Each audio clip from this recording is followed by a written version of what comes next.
Père Samuel Eto'o, président de la Fédération camerounaise de football, et Monsieur le ministre des Sports, Narcisse Moël Kombi. Tout d'abord, sachez que tous les deux, vous avez raison.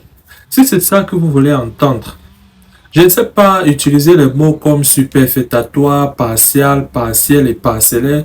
Et de l'autre côté, même le français facile, je ne comprends pas.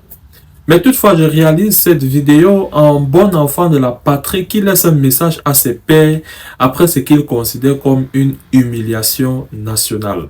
À ce temps où le sport a le pouvoir d'unir les nations et d'inspirer les jeunes, votre conflit ouvert nous rappelle à tous combien il est facile de perdre de vue ce qui compte vraiment. Chaque jour, des millions de Camerounais trouvent de l'espoir et de la joie dans les exploits de nos footballeurs, voyant en eux non seulement des champions, mais des exemples de ce qui est possible lorsque nous travaillons ensemble avec un but commun. Samuel, vous avez été un symbole de détermination et de réussite pour notre pays sur les terrains du monde entier.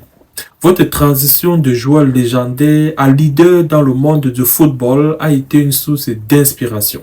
Monsieur le ministre, votre engagement à améliorer le sport de notre nation a été évident et respecté. D'ailleurs, la confiance du président de la République vous a été renouvelée lors de sa dernière allocution du 10 février 2024 afin que vous preniez en charge la renaissance du football qui mourait de sa propre maladie.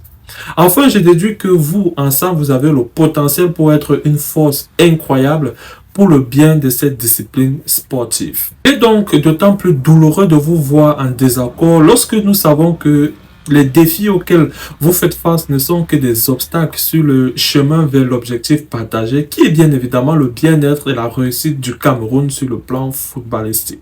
Pensez aux jeunes joueurs qui rêvent de suivre les traces de Samuel Eto'o, Oma, Mila, Foué, Abega, entre autres, aux enfants qui dans les rues de Yaoundé, de Douala ou de Bamenda jouent au football en rêvant de représenter un jour leur pays. Ils ont besoin de vous pour montrer la voie, non pas seulement dans vos paroles, mais dans vos actions et dans votre capacité à transcender les différences pour l'amour du sport et du pays. Ceci est une demande personnelle, pourquoi pas collective, pour l'amour de notre nation et pour l'avenir de notre football, trouver un terrain d'entente. Travailler ensemble pour que d'autres sports puissent continuer à croître et à nous unir tous dans la victoire comme dans la défaite. Votre héritage façonné non seulement par vos succès individuels, mais aussi par votre capacité à unir nos cœurs dans un objectif commun est entre vos mains. Je vous remercie.